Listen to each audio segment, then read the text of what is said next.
안녕하세요. 저는 식당을 운영하며 아이를 키우고 사는 30대 중반의 여자 손혜진입니다. 몇 년 전만 해도 저는 이 식당의 사장님이 아니라 사모님이었습니다. 제 전 남편이 이 식당을 운영했는데 착하고 우직하고 저만 바라보는 해바라기 같은 사람이었습니다. 아니, 그런 줄 알고 살았습니다.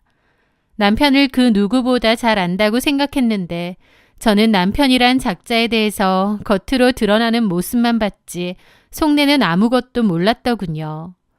그 우직하고 착해 보이는 겉모습과 말투에 홀딱 속아 넘어간 것이죠.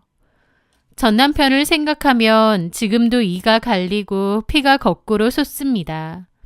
아직도 울컥울컥 하는 거 보면 그 배신감과 상처가 완전히 사라지지는 않았나 봅니다. 제 인생을 기만했던 그 인간들에게 뭘 돌려주었는지 그 치열했던 복수극을 낱낱이 말해보려 합니다. 제 전남편 강민용은 고등학교 시절 만났던 저의 첫사랑이었습니다. 고등학교 때 사귀기 시작했고 성인이 되어서도 계속 만났어요. 그러다가 강민용이 군대에 갔고 그 후로 자주 다투다가 헤어졌습니다. 그냥 과거의 첫사랑이었던 걸로 추억했는데 그러다 돌아온 고향에서 우연히 다시 재회를 했습니다. 예전에 사귀었던 남자친구랑 다시 만나게 되니 마치 운명 같은 느낌마저 들더라고요. 그렇게 다시 사랑에 빠져 결혼까지 하게 되었습니다. 남편은 성실하긴 했지만 가진 것은 없는 빈털터리 청년이었습니다. 집도 가난했고 2년제 대학을 졸업 후 어디 정착하지 못하고 여러 일을 했었어요. 가만 보면 참 착하고 성실하고 뭐든지 잘 해낼 수 있을 것도 같은데 운도 안 따르고 기회도 잘 없어 보였죠. 어쩌면 그런 그에게 저라는 사람은 기회였을지도 모르겠네요. 왜냐면 저희 아버지는 지역 유지 소리를 들을 정도로 꽤 큰 건물을 몇 채나 가지고 계셨거든요. 아버지는 요식업으로 자수성가를 하신 케이스고요. 강민용은 능력 없고 별 볼 일 없었기에 보통의 딸 가진 부모라면 강민용 같은 남자를 사윗감으로 반대했을 거예요. 하지만 저희 아버지는 강민용이 꼭 자기 젊은 시절 같다고 마음이 간다고 하셨죠. 성실하고 뭐든지 열심히 하려는데 방법을 잘 모르는 그런 모습이 짠하고 아버지의 옛날 모습도 떠오른다고 하면서요. 그렇게 아버지는 강민용을 선뜻 사위로 받아들이고 인생 역전의 기회도 주기로 마음먹으셨습니다. 아버지는 본인 소유의 건물 중에서도 가장 몫이 좋기로 소문난 사거리 코너 자리에 큰 규모의 대형 장어집을 차려주셨거든요. 인테리어부터 주방 설비, 심지어 초반 마케팅 비용까지 전부 아버지의 주머니에서 나왔죠. 내 가게가 아니라 자네 가게라고 생각하고 운영해보게. 여기서 열심히 벌어서 혜진이랑 행복하게만 살면 돼. 아버지의 파격적인 지원 덕분에 남편은 초라한 청년에서 대박 맛집을 운영하는 강 사장님이 되었습니다. 아버지의 노하우가 집약된 곳이었기에 가게는 잘 되었습니다. 남편은 결혼 후 최고급 세단을 몰고 다니며 어깨에 힘을 주고 다녔죠.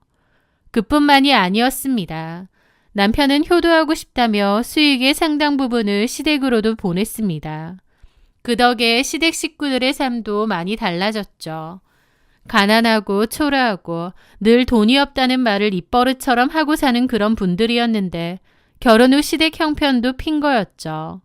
매달 적지 않은 생활비를 꼬박꼬박 보내주었으니까요. 특히 시어머니는 입만 열면 아들 자랑이었습니다. 사실 그 돈은 다 제 친정아버지 주머니에서 나온 거나 다름없는데도 말이죠. 그러면서 저한테 며느라, 너는 진짜 복받은 줄 알아라. 우리 민용이 같은 남편이 없다. 착하지, 성실하지, 지 마누라라면 끔찍하지. 나도 우리 민용이 같은 남편 한번 있어봤으면 좋겠다. 어머님의 그런 말이 좀 황당하게 들릴 때도 있었지만 기분 좋으셔서 하는 말이니 그냥 좋게 좋게 들어드렸습니다. 신혼 8개월 만에 우리에게는 보물 같은 아들 민우가 찾아왔습니다. 저는 아들이라서 너무 좋았는데 남편은 성별이 나왔을 때 좀 아쉬워하더라고요. 남편은 평소 입버릇처럼 딸이 있으면 좋겠다, 나도 딸 바보 하고 싶다라고 입버릇처럼 말했습니다.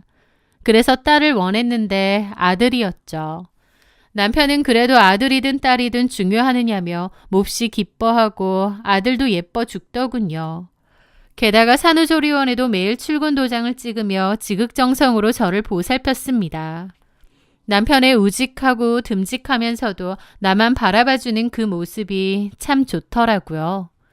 그렇게 시간은 흘러 아이가 3살이 되고 어린이집에 다니기 시작하면서 저에게도 여유가 생겼습니다. 저는 남편에게 도움이 되고자 앞으로는 가게 일을 돕겠다고 했습니다. 카운터라도 보거나 서빙이라도 돕겠다고요. 보통은 부부가 같이 식당 일을 돕기 마련이잖아요. 하지만 제 말에 남편은 펄쩍 뛰며 말리는 겁니다. 에이, 무슨. 우리 가게에 직원이 부족한 것도 아니고 뭐하러 당신까지 고생을 해? 나는 당신 손에 물 묻히고 싶지 않아.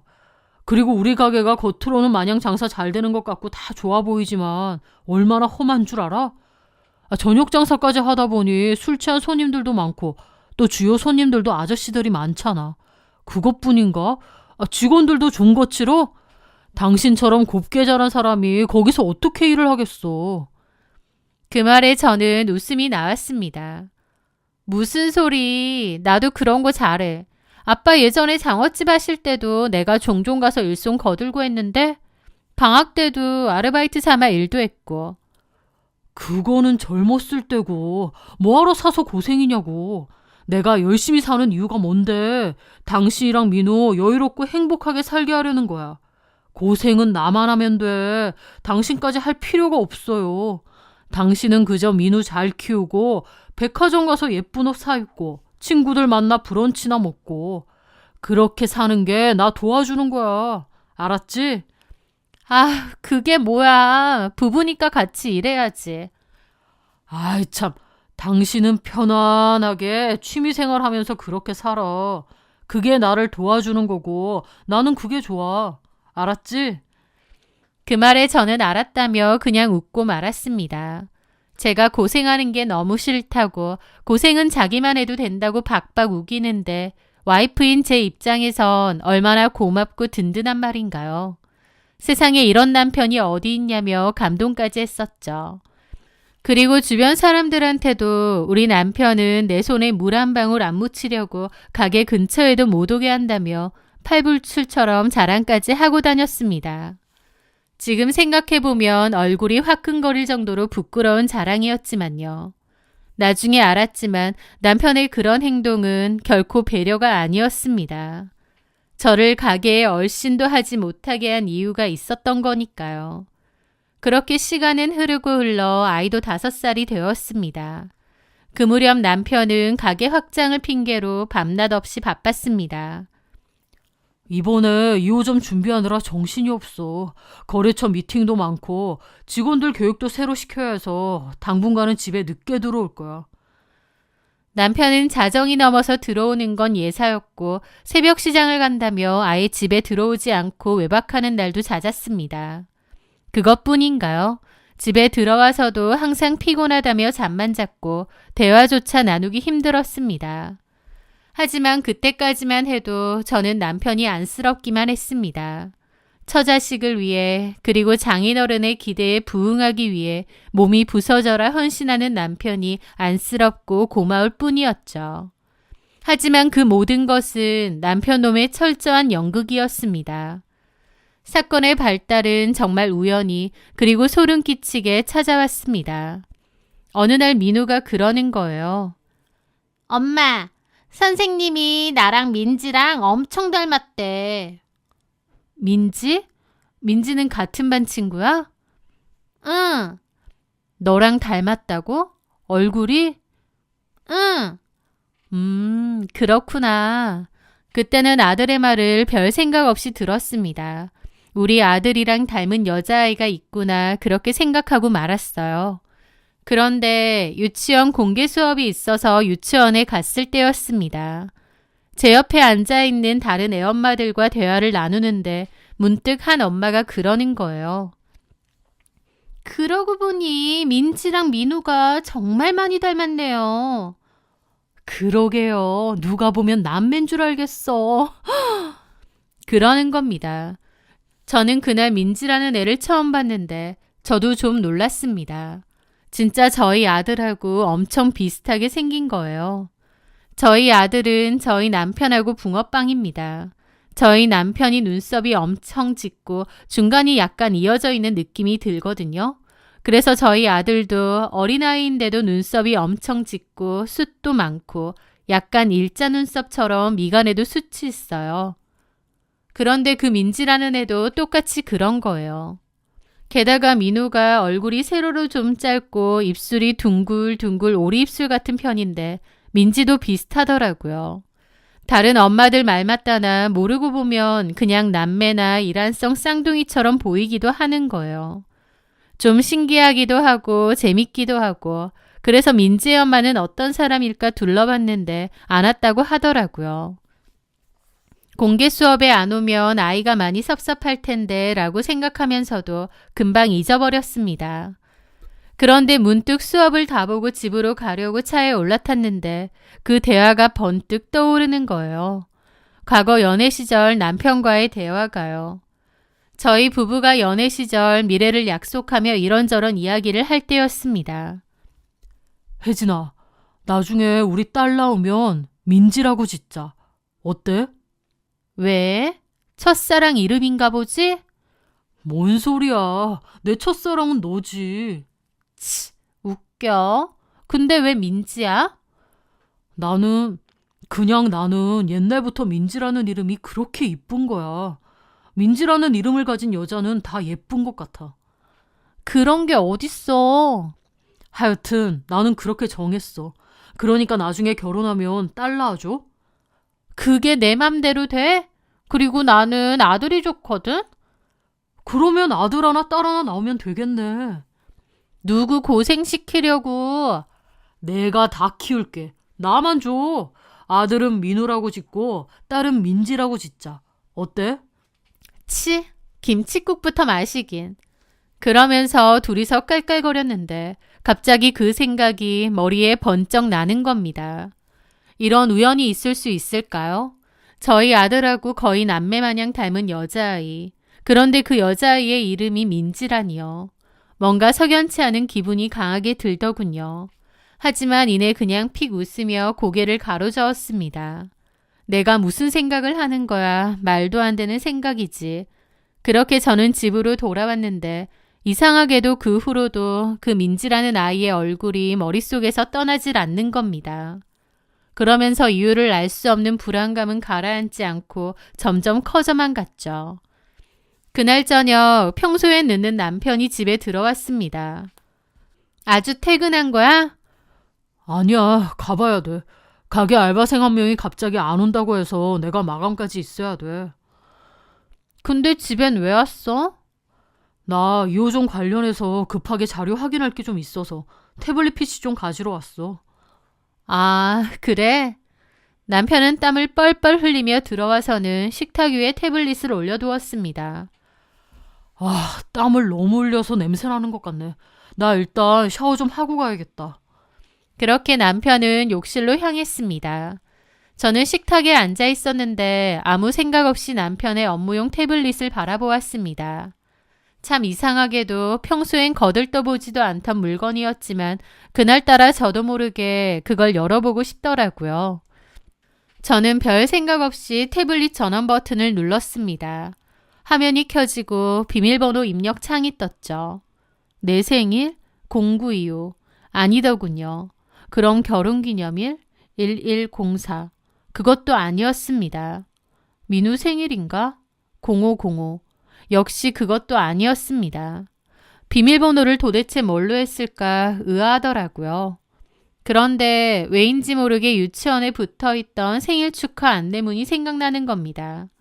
그 민지라는 아이의 생일이 이번 달이었는지 유치원 한켠에 이달의 생일 친구라고 붙어 있었거든요. 강민지 10월 12일. 그게 갑자기 떠올랐고 저도 모르게 그 숫자를 눌러봤습니다. 솔직히 말이 안 된다고 생각이 들면서도 이상하게 그렇게 해보고 싶은 거예요. 그런데 띠링 하고 잠금이 풀리는 거예요. 그 순간 등골이 서늘해지더라고요. 이게 뭐지? 그 아이의 생일을 쳤는데 왜 남편의 태블릿이 열리지? 그때부터 제 심장은 거의 터질 듯이 뛰기 시작했습니다. 남편과 너무 닮은 외모, 게다가 남편이 딸을 낳으면 꼭 짓고 싶다고 했던 이름. 거기까진 그럴 수 있다 치지만 그 아이의 생일을 비밀번호로 해놨다뇨.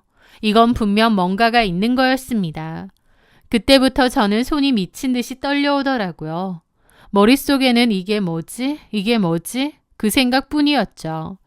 저는 떨리는 손으로 남편 태블릿의 사진첩을 열었습니다. 그리고 기함을 했죠. 왜냐면 사진첩에는 낮에 유치원에서 본 그 아이 민지의 사진이 가득했거든요. 심지어 성장 과정이 다 있었습니다. 갓 태어난 신생아 때부터 걸음마를 떼는 순간, 촛불을 끄는 생일 파티까지. 그 모든 순간 옆에는 언제나 환하게 웃고 있는 제 남편 강민용이 있었고요. 내가 꿈을 꾸나 싶을 정도로 믿기지가 않는 현실이었죠. 그리고 그 옆에는 남편 가게에서 서빙 알바를 한다던 직원 채연이가 있었습니다. 오픈 때부터 있던 직원이라 저도 잘 알죠. 채연이는 그 민지라는 아이를 안고 남편과 다정하게 셀카도 찍었더군요. 이게 다 뭐야? 그럼 정말 민지가 내 남편애? 그리고 애엄마가 채연이 이 여자고? 너무 충격적인 사실에 손이 사시나무 마냥 부들부들 떨렸습니다. 남편은 제 아버지가 피땀 흘려 일군 돈으로 가게를 차려주니 그 가게의 여직원과 눈이 맞아 두 집 살림을 차리고 심지어 아이까지 낳아 기르고 있었던 겁니다. 심지어 아이의 나이가 저희 아들과 동갑인 걸 보니 결혼하고 가게를 받자마자 이 여자랑 눈이 맞아 저를 기만해왔다는 것 같더라고요. 기막힌 배신감에 치를 떨었습니다. 저는 일단은 티내지 않고 있다가 다음날 남편의 뒤를 밟게 되었습니다. 저한테는 야근한다고 뻥쳤지만 남편은 곧장 퇴근을 했습니다. 그런데 가는 곳은 당연하게도 저희 집이 아닌 가게에서 불과 10분 거리에 있는 신축 빌라였습니다. 거기가 바로 남편의 세컨하우스였겠죠. 남편은 익숙하게 그 빌라 주차장에 주차를 하고 룰루랄라 안으로 들어가더군요. 밖에서도 계단이 보여서 계단 올라가는 남편의 머리가 보였습니다. 2층으로 올라가더라고요. 2층 오른쪽 집이구나. 그걸 지켜본 저는 금방 따라 올라갔습니다. 그리고 그 문 앞에 섰어요. 문을 두드렸더니 안에서 누구세요? 하는 여자 목소리가 들렸습니다. 그리고 그 여자는 자기야 누가 왔나봐 좀 나가봐 라고 했습니다. 잠시 후 남편이 문을 열었는데 문 앞에 떡하니 서 있는 저를 보고 저승사자 만난 양 입이 떡 벌어지더라고요. 남편의 뒤에는 채연이가 있고 거실에는 민지가 있었습니다. 아무것도 모르고 보면 그냥 단란한 새 식구의 저녁 풍경처럼 보이게 자연스럽고 평온해 보이더군요. 그 기막힌 광경에 저는 눈이 뒤집혔지만요. 저를 본 남편은 너무 놀랐는지 어버버했고 저는 소리를 빽 질렀습니다. 강민요, 네가 사람이야? 제가 찢어질 듯 소리치자 남편은 사색이 되어 혜진아, 여긴 어떻게... 아니, 그게 아니라... 라며 횡설수설했고 상간녀 채연이도 좀 당황한 눈치더라고요. 하지만 오히려 채연이는 담담해 보였고 올게 왔다는 표정이기도 했습니다. 사모님 오셨어요? 사모님 오셨어요? 이보세요, 채연이 씨. 아니, 씨는 무슨... 야, 너 미쳤니? 할 짓 없어서 유부남 사장하고 노란하고 살림까지 차려? 다 아셨네요. 뭐라고? 저기, 일단 애 데리고 방에 들어가 있어. 내가 얘기하고... 남편은 쩔쩔맸지만 채연이는 오히려 그런 남편을 흘겨보더라고요. 아, 얘기해 그냥. 뭘 얘기해? 오빠가 말 못하면 내가 할게. 네, 사모님. 잘 알고 계시네요. 저희 사랑하는 사이예요. 그리고 오늘 우리 민지 생일이라 오빠가 온 거예요. 오빠가 완전 딸바보거든요. 채연이는 일부러 저를 더 긁으려고 하더라고요. 남편 놈은 등신같이 이러지도 저러지도 못하고 있는데 그 미친 것들의 태도에 이성의 끈이 툭 끊어지는 겁니다. 저는 신발을 신은 채 거실로 들어가 식탁 위에 있던 케이크를 바닥으로 엎어버렸습니다. 케이크가 바닥에 뭉개졌고 민지라는 아이는 엉엉 울었죠. 뭐 하는 짓이에요? 저는 빽빽거리는 상간녀를 무시하고 남편에게 말했습니다. 우리 아빠가 차려준 가게에서 직원년이랑 딴 살림을 차려. 야 강민효, 네가 사람 새끼냐? 짐승도 밥 주는 주인은 안 물어. 그 말에 남편도 눈이 뒤집히더라고요. 뭐라고? 짐승? 주인? 야, 내가 무슨 개새끼냐? 아니, 개새끼도 이런 짓은 안 하지. 너는 쓰레기 새끼야. 뭐라고? 그 와중에 채연이도 옆에서 열심히 부채질 하더라고요. 사장님은 저를 더 사랑해요. 가진 거라곤 돈밖에 없는 그쪽보다 제가 훨씬 더 좋대요. 오빠가 당신이랑 있으면 숨 막혀 죽을 것 같대요. 그러니까 제발 이혼 좀 해주시죠. 야, 너 왜 그래? 가만히 좀 있어. 내가 뭐 못할 말했어? 이혼하고 싶다며. 같이 살기 싫다며. 아우, 정말. 그러고 있는 꼬라지가 아주 가관이더라고요. 옆에서 애는 울고 있지. 저것들은 자기들끼리 아웅다웅 거리고 있지. 내가 여기서 뭐하고 있나 현타가 제대로 오는 겁니다. 저는 허탈한 웃음을 지으며 말했습니다. 와, 기도 안 찬다 정말. 그래, 둘이 아주 잘 어울리네. 아주 멋진 바퀴벌레 한 쌍이야. 그렇게 둘이서 오순도순 잘 살아보셔. 제가 그렇게 가려는데 남편이 저를 붙잡더라고요. 혜진아, 잠깐만. 내가 잘못했어. 오빠! 정리할게. 다 정리할게. 남편의 말에 채연이도 입이 떡 벌어지더라고요. 저는 남편에게 그랬죠. 그럼 채연이한테 똑바로 말해. 이 자리에서. 끝내겠다고. 애도 혼자서 키우라고. 남편은 제 말에 어쩔 줄 몰라 하더라고요. 채연이도 남편이 무슨 말을 하나 노려보고 있고요. 채연이, 미안하지만 나는 원래 가정이 더 중요해. 그러니까 이제 여기 오는 일 없을 거야. 마음에도 없는 저 말을 억지로 하는데 아주 생쇼를 하는구나 싶었죠. 오빠, 그냥 이혼해. 하고 나랑 민지랑 셋이서 살아. 응? 채연이의 말에 남편은 또 울고 또 채연이도 울면서 매달리는데 둘이서 무슨 드라마 찍는 줄 알았습니다. 그 꼬라지를 지켜보는 게 너무 기가 막힌 거예요. 잘들 논다. 그러고들 사세요. 저는 저를 붙잡는 남편을 확 뿌리치고 그곳을 빠져나왔습니다. 빌라 건물 밖으로 달려나오는데 눈물이 하염없이 쏟아지는 거예요. 그리고 끄끄거리며 통곡을 했습니다. 믿었던 남편의 배신을 눈앞에서 확인하자 정말 무너질 것 같은 심정이었죠. 저는 끄끄 눈물 콧물 흘리며 겨우겨우 차에 올라탔습니다. 그리고 핸들에 얼굴을 묻고 엄청 울었어요. 내 가정은 끝이 났구나. 나는 저 남자한테 여태껏 속았구나. 우리 민우는 어떻게 해야 하나. 복잡한 심정이 휘몰아쳐서 정말 한참이나 목 놓아 울었던 것 같습니다. 그렇게 거의 1시간가량 눈물이고 콧물이고 다 쏟으며 꺼이꺼이 울었더니 조금 진정이 되더라고요. 저는 그제야 생각이 나서 주머니에서 핸드폰을 꺼냈습니다. 그때까지도 녹음이 되고 있었죠.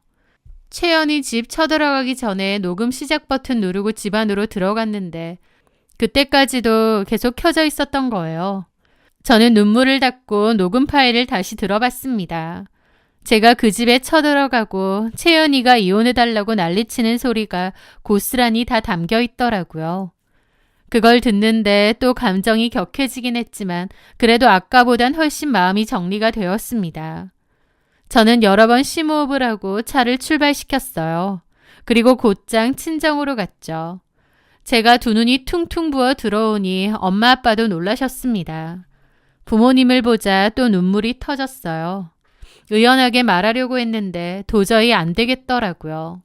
그렇게 또 한바탕 울고 그간의 모든 사정을 다 말씀드렸습니다. 당연히 아버지는 분기탱천했습니다. 별 볼 일도 없는 남편놈 저 하나 좋다고 하고 우직해 보이니 가게까지 해줬는데 바로 그 가게에서 무려 5년 넘게 바람을 피웠던 거니까요. 친정아버지는 남편에게 전화를 했고 가게로 나오라고 했습니다. 그렇게 가게로 갔고 아버지가 너무 화가 나 금방이라도 무슨 일이 있을 것 같더라고요. 엄마랑 저도 따라갔죠. 그렇게 가게로 갔고 남편은 잔뜩 쫄아서 기다리고 있는 겁니다. 그러더니 저희 아버지를 보자마자 장인어른 오셨어요. 제가 정말 죄송했고 그 여자랑은 정리를... 하면서 바로 비굴하게 채연이랑 정리하겠다는 소리부터 하려는 겁니다. 하지만 저희 아버지는 끝까지 들을 필요도 없이 바로 남편 놈 뺨을 있는 힘껏 올려붙였습니다. 뺨이 아니라 거의 주먹에 맞은 듯한 소리가 났고 남편이 악 소리를 내며 바닥에 나뒹굴었어요. 거기 있던 손님들 다 봤죠. 이 짐승만도 못한 놈아. 내 돈으로 내 가게에서 딴 살림을 차려? 내가 널 아들처럼 생각해서 이렇게 도와줬는데 보란듯이 내 뒤통수를 치고 내 딸 눈에 피눈물을 나게 해? 아버지는 쓰러진 남편의 멱살을 잡아 일으켜 세웠습니다. 그 서슬퍼런 모습에 남편은 어쩔 줄 몰라 하더라고요. 장인어른 잘못했습니다. 제가 미쳤었습니다. 바로 정리하겠습니다. 지랄하고 자빠졌네. 애까지 낳고 산 주제에 정리? 정리가 그렇게 쉬워? 이거 완전 쓰레기 같은 놈이네. 남편이 바지가랑이를 잡고 매달리며 비굴하게 빌었지만 아버지는 손가락질까지 하며 냉혹하게 쏘아붙였습니다. 거기 있던 손님들 다 놀라서 쳐다보고 아주 난리였죠. 그렇게 그 여자가 좋다면은 소원대로 해줘야지. 내 딸이랑 당장 이혼하고 그 여자랑 살아. 어디 그 대단한 사랑이 밥 먹여주나 보자. 이 가게에서 당장 꺼져. 아버님, 그러면 내가 너 같은 놈을 여기 붙어있게 한 줄 알아? 그러자 남편도 눈빛이 달라져서 맹렬히 따지는 겁니다. 이만큼 가게 키운 건 저예요. 뭐 이 자식아? 애초에 이 가게를 해준 게 누군데? 어쨌든 이렇게 키운 건 저라고요. 그 말을 듣는데 저도 혈압이 올라서 따졌죠. 야, 웃기지 마. 우리 아빠가 노하우 다 알려주고 잘 될 수 있게 다 도와줬는데. 그럼 내가 아무것도 안 했단 말이야? 저도 이 가게는 포기 못합니다. 이 가게 제 노력으로 키운 거예요. 기여도가 있다고요. 재산분할 소송 걸면 제가 반은 가져갈 수 있습니다. 라는데 뭐 저런 미친놈이 다 있나 싶은 겁니다. 저희 아빠 가게인데 지가 뭔데요. 남편은 법적으로 따져보자느니 개소리를 했고 저희 아빠도 기가 막혀 뒷목 잡고 넘어갈 뻔했습니다. 그렇게 남편과 아버지는 법적인 분쟁을 시작할 뻔했는데 남편이 완전 헛짓거리 한 거죠. 애초에 사업자 등록증만 남편 이름이지 실소유주는 아빠였거든요. 임대차와 권리금 계약서의 초기 투자금 내역까지 전부 아버지 이름이었습니다. 게다가 더 기막힌 건 남편이 의도적으로 가게 매출을 누락시키고 현금을 빼돌려서 그 여자 생활비를 대주고 있었더라고요. 이건 횡령, 배임까지도 엮을 수 있는 문제였죠. 그제야 남편 놈은 바닥을 기며 잘못했다고 빌었지만 씨알도 안 먹힐 짓이었습니다. 남편은 결국 아버지에게 고소를 당했습니다. 아버지한테만 당했겠나요? 저한테도 당했죠. 이혼 소송과 위자료 소송, 물론 채연이한테도 마찬가지고요. 그나마도 집 재산 분할로 남편이 받을 수 있는 돈이 있었는데 그 돈도 고소비용으로 다 날리게 되었습니다. 심지어 채연이가 살던 그 집 전세금까지도 빼서 횡령에 대한 죗값을 치러야 했습니다. 남편이 타고 다니던 고가의 세단도 뺏기고 카드는 정지되었죠. 남편은 하루아침에 강 사장님에서 빈털터리 불륜남으로 전락했습니다. 이 가게에 자기 목도 있다고 떵떵거리던 그 위세는 온데간데 없이 사라지고 비참한 몰골만이 남았죠. 남편이 저랑 이혼하고 집에서도 쫓겨난 빈털터리가 되면서 시댁도 뒤집어졌습니다. 저한테 전화해서 한 번만 봐줘라 어쩌나 하는데 듣기도 싫어서 차단해버렸네요. 나중에 동네 지인을 통해 전해 들었는데 시어머니는 남편 놈 등짝을 미친 듯이 때리고 채연이 찾아가서 머리채 잡았다고 하더라고요. 저를 위해서 한 행동이라기보다 이제 돈줄 끊겼다 그거죠. 게다가 집도 없고 돈도 없어졌으니 오갈 데가 없어졌잖아요. 결국 전 남편과 채연이는 시댁으로 들어간 모양이더라고요. 좁아 터진 집에 시어머니, 시아버지, 백수가 된 남편, 그리고 상간녀와 그 딸까지 복닥거리며 살다 보니 하루도 조용한 날이 없다고 합니다. 허구한 날 싸우고 부수고 아주 난리도 아니래요. 게다가 남편 놈도 저랑 이혼한 걸 절절히 후회한다고 했습니다. 그 말도 참 웃기죠. 저한테 미안하고 아쉬운 게 아니라 제 돈과 아버지의 도움이 아쉬운 걸 테니까요. 그들은 서로가 서로에게 지옥이 되어 매일매일 피를 말리는 형벌을 받고 있는 셈입니다. 이혼 후 아버지는 그 가게를 제 명의로 완전히 돌려주시며 제가 앞으로 맡아서 운영을 하라고 하셨어요. 저는 가게 문을 닫고 한 달 동안 대대적인 리모델링을 했습니다. 그리고 다시 시작한다는 마음으로 재오픈을 했죠. 가게는 예전보다 더 문전성시를 이루게 되었고 저도 바쁘게 하루하루 열심히 일하고 있습니다. 아들이 제일 걱정됐는데 아빠의 부재를 슬퍼할 겨를도 없이 저희 엄마 아빠의 사랑을 듬뿍 받고 또 당당해진 제 모습을 보며 구김살 없이 무럭무럭 잘 자라고 있습니다. 돈만 보고 불나방처럼 달려들었던 더러운 사랑의 말로가 어떤지, 은혜를 원수로 갚은 배은망덕한 자들의 최후가 어떤지 그 인간들은 뼈저리게 그리고 처절하게 느끼고 있겠죠. 아직도 그때의 그 배신감을 떠올리면 한숨이 나기도 하지만 든든한 부모님과 눈에 넣어도 아프지 않을 아이도 있으니 씩씩하게 잘 살아보렵니다. 제 사연 들어주셔서 감사합니다.